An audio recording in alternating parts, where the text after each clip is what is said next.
ഓം നമോ ഭഗവതേ വാസുദേവായ. ഹരിമുരളീരവത്തിലേക്ക് എല്ലാവർക്കും സ്വാഗതം.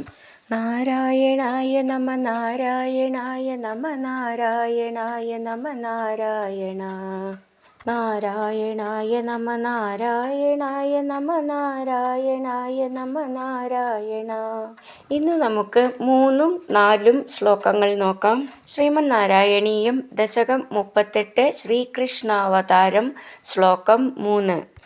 ബാല്യസ്പൃശാപി വപുഷാ ദധുഷാ വിഭൂതിരുദ്യത്കിരീടകടകാംഗദഹാരഭാസാ ശംഖാരിവാരി ജഗദാ പരിഭാസിതേന മേഘാസിതേന പരിലേസിതസൂതികേഹേ. ഈ ശ്ലോകം എങ്ങനെ ചൊല്ലുകയെന്ന് നോക്കാം. കൂട്ടത്തിൽ നമ്മൾക്കതിൻ്റെ അർത്ഥവും നോക്കാം. ബാല്യസ്പൃശ അപി, ബാല്യസ്പൃശാപി, ബ എന്നുള്ളത് മൃദുവായിട്ട് പറയാനുള്ളതാണ്. വപുഷ ശരീരം കൊണ്ട്, ദധുഷ വഹിച്ചിട്ടുള്ളതും, വിഭൂതി ഭൂ എന്നുള്ള അക്ഷരം നന്നായിട്ട് ഊന്നി പറയണം. വിഭൂതികളെ, ഉദ്യത് കിരീട കടകാംഗത ഹാരഭാസ അത് ഒന്നിച്ച് ചൊല്ലാനുള്ളതാണ്. തിളങ്ങുന്ന കിരീടം, വള, തോൾവള, മാല ഇവയുടെ ശോഭയോടു കൂടിയവനും. ഭാസ എന്നുള്ളതിൻ്റെ ഭാന്ന് നന്നായിട്ട് ഊന്നി പറയണം. ശംഖാരി വാരിജ ഗദ പരിഭാസിതേന അതും ഒന്നിച്ച് ചൊല്ലാനുള്ളതാണ്. ശംഖാരി വാരിജ ഗദ പരിഭാസിതേന ശംഖം, ചക്രം, പത്മം, ഗദ എന്നിവയാൽ പ്രകാശിക്കുന്നതും. ഇതിൽ ശ്രദ്ധിക്കാനുള്ള അക്ഷരങ്ങൾ ശംഖാരി എന്നുള്ളതിൻ്റെ ഖാന്ന് നന്നായിട്ട് ഊന്നി പറയണം. പരിഭാസിതേന എന്നുള്ളതിൻ്റെ ഭാന്നും ഊന്നി പറയാനുള്ളതാണ്. മേഘാസിതേന മേഘം എന്നുള്ളതിൻ്റെ ഖാന്ന് നന്നായിട്ട് ഊന്നി പറയണം. മേഘാസിതേന എന്നുള്ളതിൻ്റെ അർത്ഥം മേഘം പോലെ കറുത്തതുമായ. പരിലേസിത പരിശോഭിച്ചു, പരിലേസിത എന്നുള്ള അക്ഷരം നന്നായിട്ട് ഊന്നി പറയണം. സൂതികേഹേ പ്രസവഗൃഹത്തിൽ, സൂതികേഹേ എന്ന് നീട്ടിയിട്ട് അങ്ങനെ നിർത്താം. ബാല്യസ്പൃശാപി വപുഷാ ദധുഷാ വിഭൂതിരുദ്യത് കിരീടകടകാംഗദഹാരഭാസാ ശംഖാരിവാരി ജഗദ പരിഭാസിതേന മേഘാസിതേന പരിലേസിതസൂതികേഹേ. അടുത്തത് 4ാമത്തെ ശ്ലോകം. വക്ഷസ്ഥലീ സുഖനിലീന വിലാസി ലക്ഷ്മീ മന്ദാക്ഷലക്ഷിത കടാക്ഷ വിമോക്ഷ ഭേദൈ തന്മന്ദിരസ്യ ഖലകംസകൃതാമലക്ഷ്മീം ഉന്മാർജയന്നിവ വിരേജിത വാസുദേവ. ഈ ശ്ലോകം എങ്ങനെ ചൊല്ലുകയെന്ന് നോക്കാം. വക്ഷ അവിടെ വിസർഗമുണ്ട്, അപ്പോൾ വിസർഗം പറയണം. ക്ഷ എന്നുള്ള അക്ഷരം നന്നായിട്ട് ഊന്നി പറയണം. സ്ഥലീ സ്ഥ എന്നുള്ള അക്ഷരം നന്നായിട്ട് ഊന്നി പറയാനുള്ളതാണ്.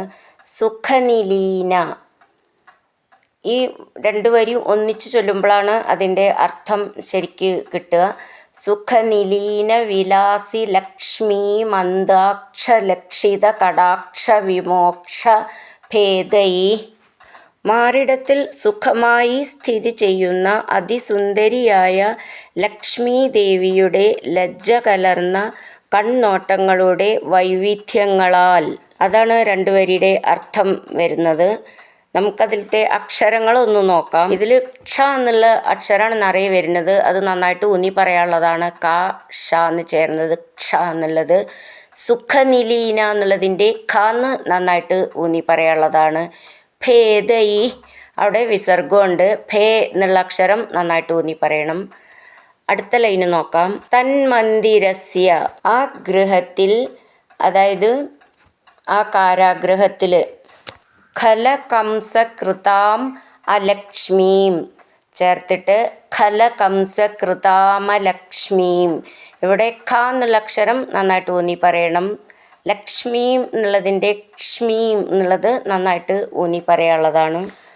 ഖലകംസകൃതാം ദുഷ്ടനായ കംസനാൽ ചെയ്യപ്പെട്ട അലക്ഷ്മീം ഐശ്വര്യാഭാവത്തെ ഐശ്വര്യമില്ലായ്മയെ ഉന്മാർജയന്നിവ ഇല്ലാതാക്കുന്നവനെന്ന വണ്ണം വിരേജിത ശോഭിച്ചു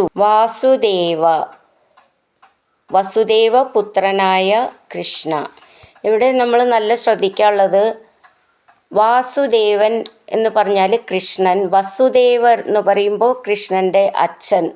അപ്പോൾ നമ്മൾ ആ ദീർഘം ശരിക്കും ശ്രദ്ധിക്കണം. വസുദേവപുത്രനായ കൃഷ്ണൻ, വാസുദേവൻ, അങ്ങനെയാണ്. വാസുദേവനാണ് കൃഷ്ണൻ, വസുദേവർ കൃഷ്ണൻ്റെ അച്ഛൻ. ഇവിടെ നമ്മൾ ശ്രദ്ധിക്കാനുള്ള അക്ഷരങ്ങൾ ഉന്മാർജയന്നിവ, ജ എന്ന് 2 ജ എന്നാണ്. വിരേജിത ഥ എന്നുള്ള അക്ഷരം നന്നായിട്ട് ഊന്നി പറയാനുള്ളതാണ്. വക്ഷസ്ഥലീ സുഖനിലീന വിലാസി ലക്ഷ്മീ മന്ദാക്ഷലക്ഷിത കടാക്ഷ വിമോക്ഷഭേദൈ തന്മന്ദിരസ്യ ഖലകംസകൃതാമലക്ഷ്മീം ഉന്മാർജയന്നിവ വിരേജിത വാസുദേവ. ഹരിനാരായണ ഗോവിന്ദ, ജയനാരായണ ഗോവിന്ദ, ഹരിനാരായണ ജയനാരായണ ഗോവിന്ദ ഗോവിന്ദ ഗോവിന്ദ.